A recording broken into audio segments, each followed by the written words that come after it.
अल्हम्दुलिल्लाह हमारा बेहतरीन सा तवा चिकन तैयार है।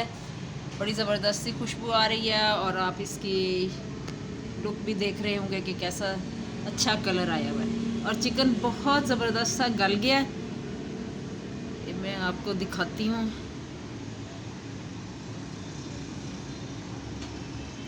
ये देखें, बहुत नरम और बड़ा जूसी सा।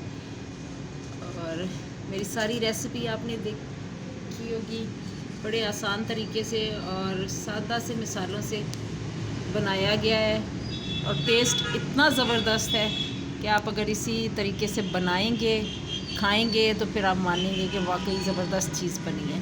और एक चीज़ नोट की होगी आपने कि कोई ऐसी चीज़ इसमें आर्टिफिशियल नहीं डाली गई जो इसके कलर को बेहतर करने के लिए या इसके जायके को बेहतर करने के लिए डाली गई हो। मेरी रेसिपी आप लोगों को अच्छी लगे, आसान लगे तो ज़रूर बनाइएगा। अल्लाह ताला हम सब का हामी नासिर हो। अल्लाह हाफिज़।